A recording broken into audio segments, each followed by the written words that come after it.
is GG because they had the most dominant Sand Siphon for most of the year. Speaking of GG off spawn, we'll get back to the idea. The main idea, though, is that V3 locks Temmie from using his F correctly. And with the modern-day Tessa and Viper being so heavily executed, you need to have your Temmie ready to iframe using his F. And less necessary for the damage. His peel is necessary to survive that burst, or you just get executed. Now, Yushan Ruins, we're going to get JL versus DRG. JL, former champs, being moved over to JL. VVV and TXJ quickly making Zai into mincemeat. Now Alliance popping with a great timing attack. Now TXJ is going to get taken down. Alliance perfectly timing their attack, able to instantly execute two members of JL, able to pick up two team kills over here. Now DRG not down and out. They have two members up, and now JL's VVV. We got a new scrap off. Both of them, both of these two guys working together. VVV known for his 1v3s as well, looking for the half charge armor, be able to get that LMB off. DRG still fighting their way out of this versus Alliance, and the first two teams will have their revenge onto DRG. JL's VVV still getting tons of value for now, and it looks like the call has been made. Salty runbacks, baby. We're back in there. JL coming in with the vengeance. You will not claim our Yushan Ruins like this. Yushan Ruins and Puzzle position, both S tier locations for the amount of loot that you can get, and that excellent rotation with these teleports. And now JL defending their turf, defending their loot. This is our town. Get out of here. Now looking at down at the other S tier location. This spot was highly contested every single weeklies. KLA, OUG, two of the strongest teams. We're not letting OUG get this for free anymore. You're seeing the Ballista, you're seeing the scrap off going down. Now FPX also jump in. 521 used to be here as well, but KLA will not let OUG run away with these tournaments anymore. Just landing Puzzle uncontested is just outrageous. You get that free gold weapon for your team on Siphon or on Cannonball, and it's just really, really tough when you're just giving you, or this time, this is something that's interesting about OUG. They sub in their characters. You sometimes plays their Yodo, and sometimes he does not. Nice shot coming out from KLA's Ballista play. The burn is coming in, and the flying F3 from the Viper is gonna take him down, but OUG fighting their way out of this. They're still not down and out. Can they find another clutch? The King with the F3 is not able to get much value out of this. Clean play coming up from KLA, but FPX is going to activate with this Moonbane timing, but the Wu Chen port is clutch, just out of line of sight, and the hard grapple is going to deny all of this Moonbane. You love to see it, Duncan. No Moonbane value. Yeah, no Moonbane value. I have to say they jumped the gun a little bit on that one. You know, I'm not a fan of Moonbanes in general, as you may know. But thing is, like, I can still recognize the value. I can still recognize when they've been used well and when they've used poorly. They've been used poorly, and that is definitely an instance of when it was not used very well. You know, like, they could have very easily just, you know, oh look, wait, what's on that team? Oh, there's a Wu Chen. Okay, let's not use the Moonbane and just wait a second, see if we force out the ult first. No, they're just like, get in there. And it didn't really pay off, unfortunately, but thankfully for them, they did manage to secure themselves that gold weapon from the puzzle box. They're able to go underneath. If you don't know how to do this, go underneath the podium, the platform, and there is a circular tunnel that on the walls beneath the statues, it shows the direction that the statue above it needs to be facing for you to be able to unlock this puzzle and secure yourself some lovely little loot, and even some red armor. Red armor, you can only get it from that puzzle box. You can't always get it. It is still a matter of chance. But if you do, you are going to be a very tonky boy. I don't think that it's available in Immortal War, though. I don't think we've ever seen red armor in Immortal War, and I'm pretty sure that it was just... No, it's just not possible, yeah. But GG here, heading on over to GG up in the north. GG, I have to say, they've not been having a good couple weeks. You know, this week they've just not managed to secure all that money, all that many points. You know, 40 points is not great, but especially in solos as well. I'm pretty sure they just GG Shy's just not been having a good time. Unfortunately, it is what it is. Some teams, they just have bad weeks, and it's strange because GG's been one of those teams that's just done so. They've been a staple team in the past. They've been able to do consistently well, getting those points consistently in the top brackets, but something's just gone wrong. However, on the other hand, we've got a lot of teams that in the past have not been able to do all that well and now are doing extremely well. Bowder, for example, having that new coach hey, I didn't know that they got XCG's coach. It's definitely done a lot for them, as Bowder was one of those names back in the very beginning of NBPL that we would see talked about or hear talked about a lot. But all of a sudden, it just sort of felt like they fell off the map. But now they're back, and it's good to see Bowder, just one of those solid OG names. Same thing with Wolves. Wolves just weren't able to really do anything for a long time, but now I'm pretty sure it must be a new coach. I'm pretty sure, because I see this coach sort of on stage talking to the players a lot more, when in the past I could have sworn that I just never saw him. I've never seen him before. He's always just there. He's very involved. He seems very engaged, and it seems as though it's definitely paid off, especially for Panda Man as well, or CDY as he's now called. He's been doing a lot better in solos, so hey, they're definitely doing something right. Yeah. With the new 8 rounds and match point, the coach comes in really big, and teams are being pushed to their absolute limit when it comes to their character picks in solos and their character picks in trios. 8 rounds is absolutely exhausting, so consistency is the key. Your overall strategy does go out and shine, and the most consistent teams will pull out ahead. There's less luck as rounds go further and further, and not only that, you have to MVP now. Before, teams could coast, kind of play a very safe and secure round, let Naraka come back to them, but now teams have to invest in this very aggressive play style, where sometimes if things don't go your way, you need to make things go your way. Fortune does favor the bold, and GG is going to be fighting with the V3 invested. GG playing very slow and methodical, sitting on the outside. Zipping's trying to get executed on. B2 is going to be not invested yet. Takeda ult just invested, and they're going to absolutely shred KLA. Unlucky for KLA running into this super stacked team. And this is what I was saying earlier, Duncan. GG, known for their slow, methodical play, known for knowing how to loot up the map. Now, we talked about platform and Yushan Ruins being one of the S tier locations. It looks like GG was posturing to go into Yang, but KLA takes a shot at them, takes their best shot to assassinate them before they're able to get into Yang. Now, unfortunately for KLA, Takeda was juice to the top, able to fight off that execution just with a singular ult. But we are going to see TE going in. Now, TE's got a lot of heat for not showing up in previous rounds. They are the world champions. Just 2 of their members did get split away, but 2 members are still there, and they issued the challenge, and they rose up to the occasion, letting everyone know that this is still a championship team. TE Han going to the skies with the dagger, looking for the LMB. Can he see that miracle match just like you did earlier? Assassin's Lunge on deck, flying in. Yushan peeling onto Han, and now the Yodel ult is going to get invested. Krumi circle out, but keeping her team alive. Leo is taking so much damage right now, just trying to stay alive with the Yodo push coming down. Han as well. Temi ult's going to get invested to neutralize some of this Feria pressure, but now Temi is vulnerable as well.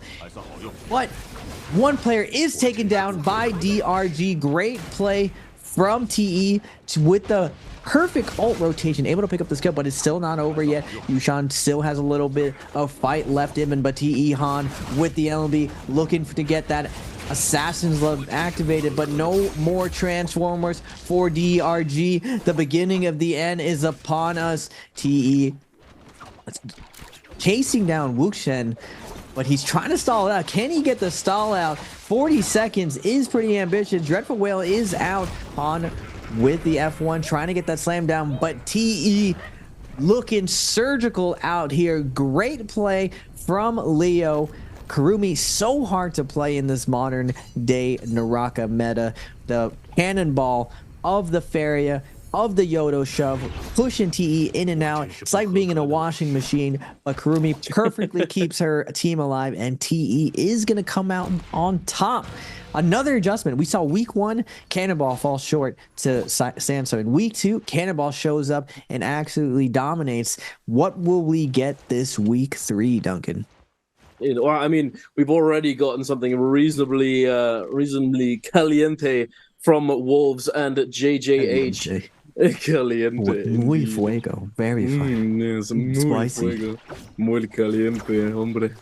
Vamos a hablar en español ahora. No, I'm joking. We're not speaking in Spanish. I'm not casting in Spanish.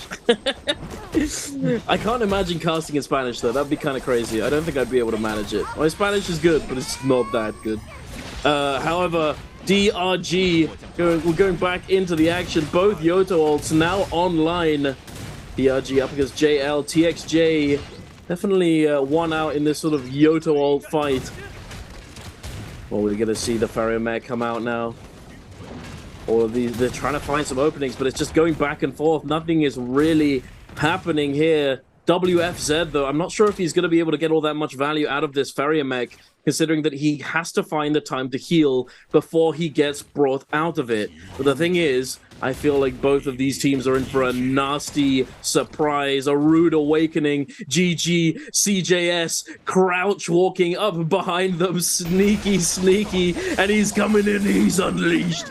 Pulls out the Takeda ult and immediately annihilating the members of DRG and JL here. LXM, he's not looking to let them go. He's trying to find the chase down onto VVV, and they've managed to do so. VVV climbing up on top of this building, managed to buy himself a moment to breathe, but I don't think he's gonna survive this zone. Oh, he's hiding. Oh no, he gets spotted out. 3-3-0 manages to find him, and it looks as though only 2 out of the 6 players here are going to be able to make it out alive for the moment. JL definitely coming out getting the bigger end of the stick there. Thankfully, they're able to live, and potentially they will be able to get as I say it, they buy the rebirth charm from the shop, and they're going to be able to get back their downed teammate.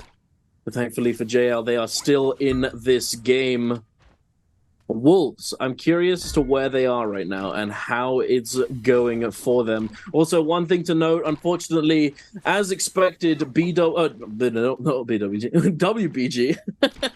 WBG has been eliminated. They aren't playing today, and they were sitting on very thin ice at the bottom of that qualified top 12 and have been overtaken by DRG, unfortunately for them. So they're not going to be going into the bi-weekly finals this week, but hey, you know, they did very well last week. It just isn't their week, you know, it happens. And Wolves, I do see them shopping in the city of Tang, but we don't have time for that. JDG, oh, they don't have time at all, though. They don't have any time left.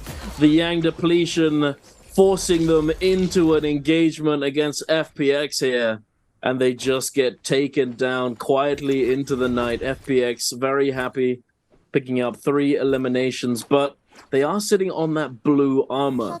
They're gonna have to try and find themselves a little bit of an upgrade heading into this end game. They don't want to be blueberries going into that final zone, especially if they are running this Sand Siphon. Sand Siphon, one of those compositions that kind of does want a little bit more armor to play with. But ooh, jumping into the realm of Yang, GG scrapping it out. CJS popping that Takeda ult mid-air, getting the knockback into the follow-up. JDG forced to use their Wuchen teleport to disengage, but it's just they're just immediately met with the onslaught that is GG there. Absolutely cooked. Just up against the wall. Talking about GG. You were saying, and I've learned that they heard me, bro. They heard me. For the OG teams, you could never count these guys out. Yeah. They had a solid first day, and easily you're going to get over this finish line. They're one of the most consistent teams, and what they're known for is getting that Takeda to gold ult. That was first Rebel Yang. Getting your Takeda to the gold ult requires a ton of planning, a ton of effort, and a ton of good looting. So I'm curious going back to see what GG's loot path. I'm gonna have to mentally note this. Game 2. But first, we got Alliance Revenge lane on the Justina. What can he show us? A lot of this is carried by their Justina Thunderstrike and ends up flying out, trying to keep the Monk locked down. Temi ult invested.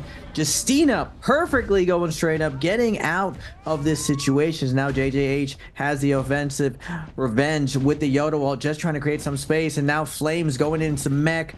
Nice job by Alliance to ice off a lot of this transformation pressure, but all of their burst was iced off. Now can they survive? Can they thrive in this situation when they're on the back foot?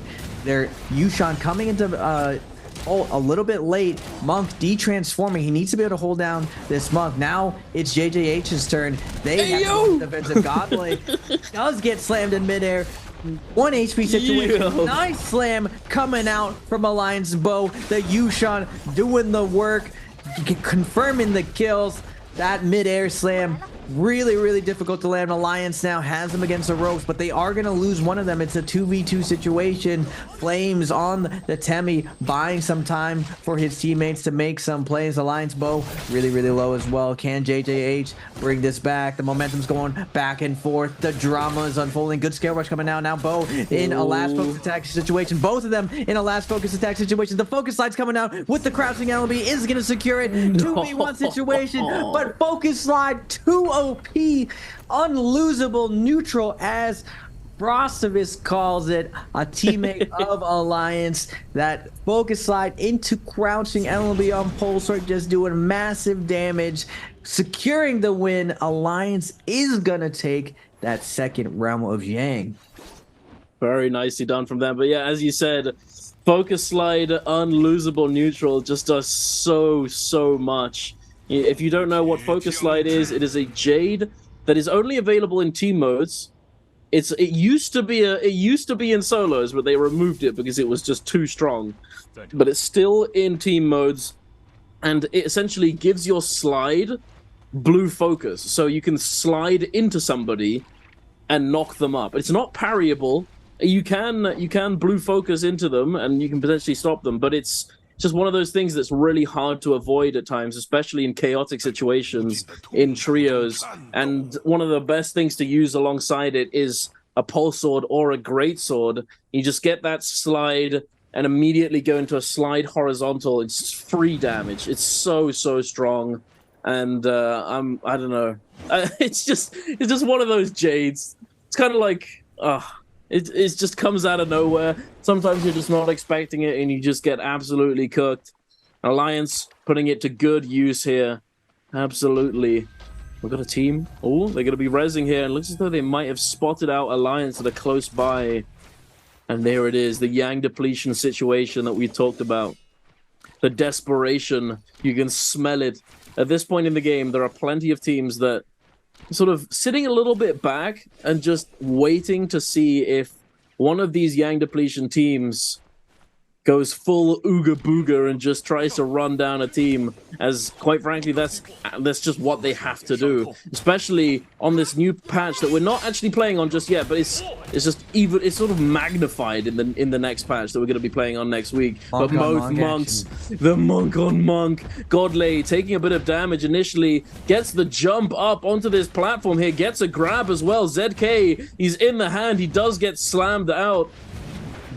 Definitely very good from Godley, not going for that greedy second grab to try and get the double slam, just committing for that first slam, getting the damage out, forcing out those Tumult ultimates. Both of them are down now. Godley coming out of that transformation, immediately jumping into that Farrier mech. ZK having lost all his armor, trying to heal up. He's in the Farrier mech as well. JJH, they might be the grief factor that gets Wolves killed here, as we have Alliance waiting in the wings to engage at a moment's notice. Godley, he's getting held in the zone by the Farrier turret shots, just managing to make it out. He goes sky high, but the burn damage though The fire arrows coming in and cooking the remaining sliver of health that he had available. But here we are, Alliance coming in. The Justina ult has been popped. XEM just taking a bunch of damage, avoiding the thunderstorm, getting that silence. But it's only 3 seconds. It's not going to buy them all that much time.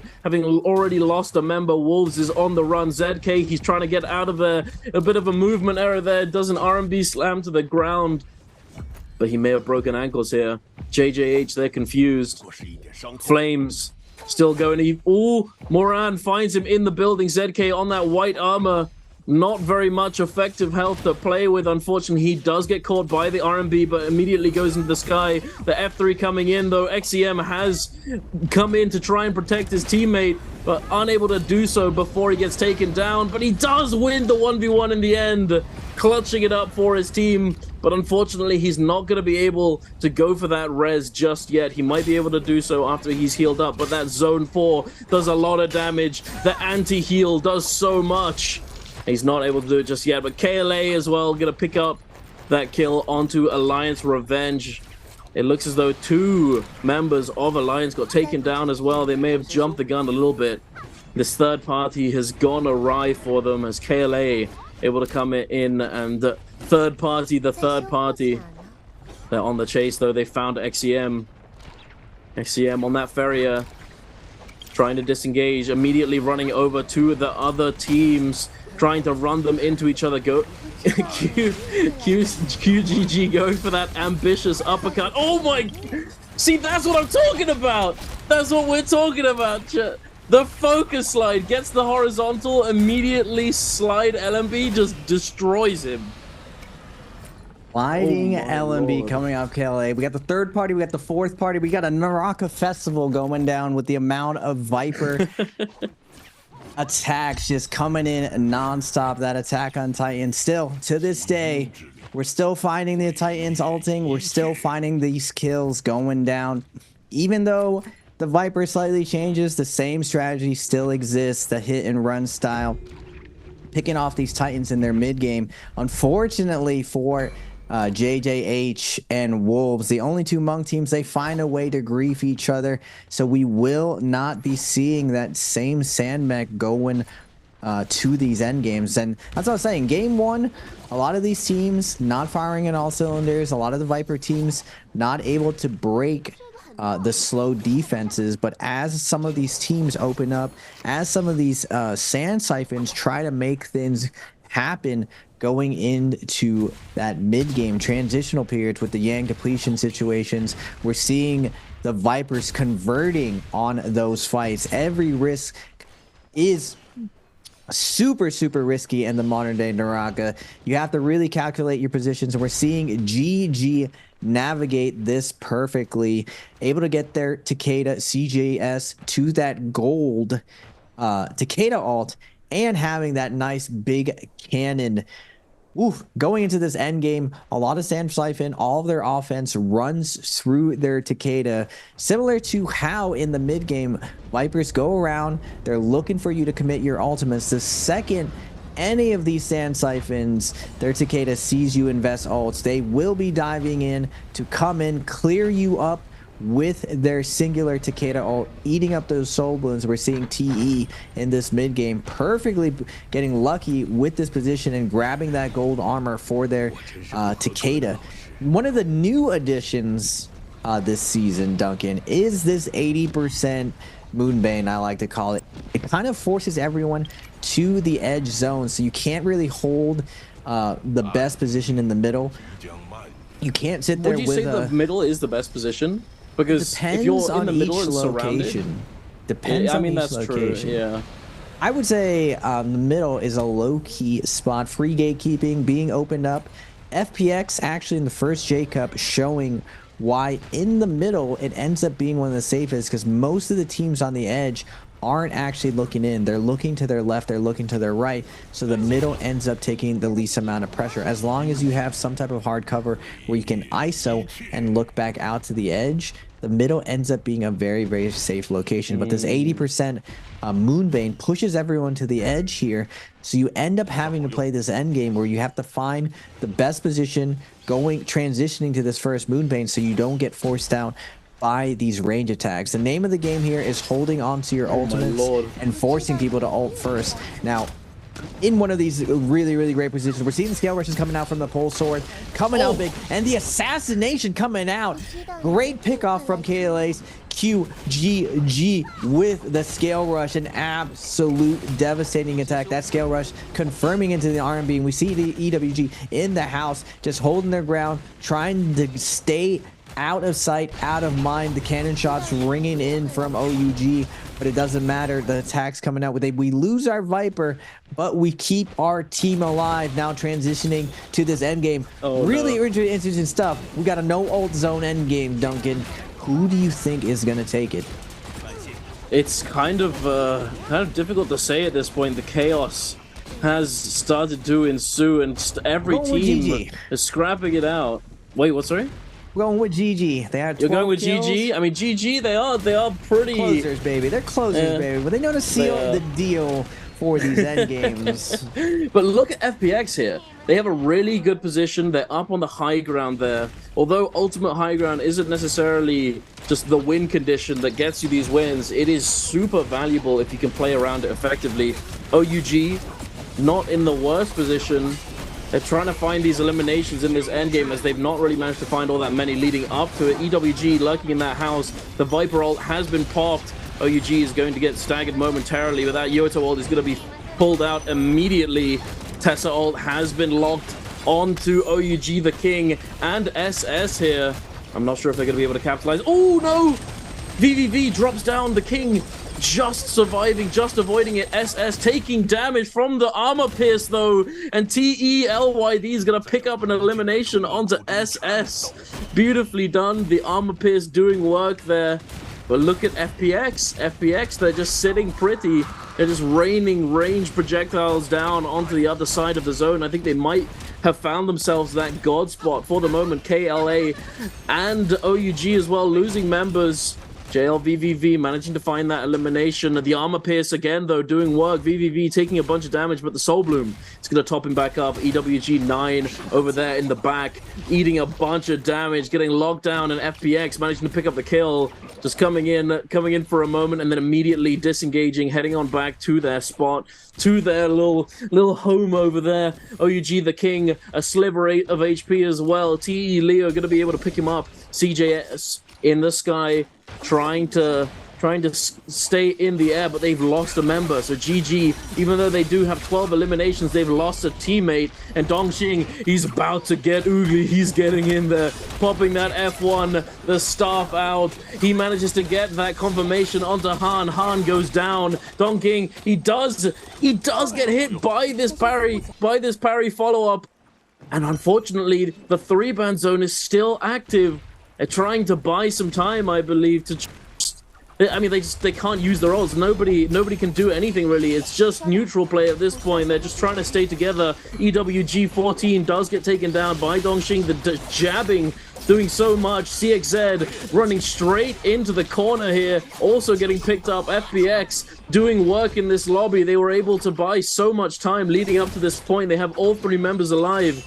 They're just running the lobby as they just don't have anyone that can contest them at this point. They're playing together, they're playing safe, doing a good job. Water's lost some armor here, but he does have that soul bloom to pick up, get a little bit of health back. VVV with that cavalry bloom trying to make something happen, but unfortunately not able to really do all that much. Now that the 3-ban zone has expired, the ults come out. Dongxing has popped that Takeda ult. Water getting taken down dangerously low. VVV cleaning it up, getting that kill. The turret shots knocking these players into the zone. Dongxing, he's trying to stay on his feet. He does get knocked again and again. One more, 1 HP. Oh, the Mortal Defiance is going to save him, though. He doesn't have anything to work with. He doesn't have his zipping to keep him alive. GG 330 still alive. TXJ and VVV. It looks as though it might be a JL victory here. GG. They're trying to get in the zone, but they're not being allowed in. TXJ managing to get a little bit of damage on the 330, but it doesn't look like it's going to matter. Why is he in the zone? He just drops down from the safe zone, tries to get in there, and just lets the Takeda go into the